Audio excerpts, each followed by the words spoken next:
আমাদের আজকের আলোচ্য বিষয় নবম শ্রেণীর বাংলা বইয়ের একটি উল্লেখযোগ্য কবিতা খেয়া। কবিতাটির কবি হলেন রবীন্দ্রনাথ ঠাকুর।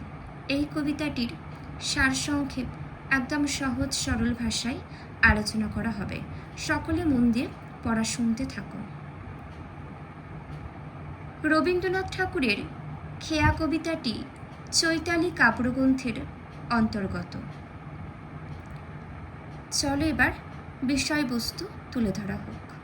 দেখো, আলোচ্য খেয়া কবিতাটিতে একটি নাম না জানা নদী ও তার দুই তীরবর্তী নাম না জানা দুটি গ্রামের উল্লেখ রয়েছে। সারা বাংলার শান্তিপূর্ণ গ্রাম জীবনের এক সুন্দর প্রতিচ্ছবি ফুটে উঠেছে আলোচ্য কবিতাটিতে। দুটি গ্রামের মানুষ পরস্পরকে চেনে। নদীর ব্যবধান ঘুচিয়ে খেয়া নৌকোই তাদের মধ্যে যোগসূত্র তৈরি করে। এ যেন এক আন্তরিক যোগসূত্র গড়ে উঠেছে। সকাল থেকে সন্ধ্যা পর্যন্ত খেয়া পারাপার করে দুই পাড়ে আসা যাওয়ার মধ্য দিয়ে তাদের পরস্পরের মধ্যে এক সুন্দর সুসম্পর্ক যেন ফুটে উঠেছে। গ্রামের মানুষের সহজ সরল জীবনযাপন, সেই জীবনে নাগরিক সভ্যতার জটিলতার ছোঁয়া লাগেনি।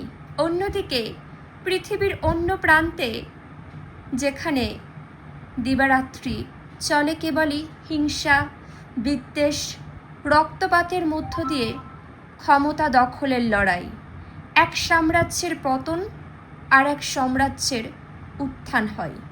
সভ্যতার অগ্রগতি যেন একদিকে মানুষকে উন্নততর জীবনযাত্রা দিয়েছে, তেমনি এই সভ্যতা পৃথিবী ও মানুষকে হিংস্রতা ও ধ্বংসের অনেক উপকরণও দিয়েছে। বিশ্বজুড়ে চলা এই হিংসা, রক্তপাতের কোনো প্রভাবই পড়ে না এই সহজ সরল পল্লীবাসীদের জীবনে। নদী তীরবর্তী দুই গ্রামের মধ্যে যোগাযোগের মাধ্যম খেয়া যেন হয়ে উঠেছে চিরকালীন সরল জীবনযাত্রার প্রতীক। আর তোমরা সকলে খেয়া কবিতাটি একবার পাঠ করে নেবে। খুবই সুন্দর একটি কবিতা। আর কারোর কোনো মন্তব্য থাকলে কমেন্টের মধ্যে দিয়ে জানিও। আজ এতটুকুই।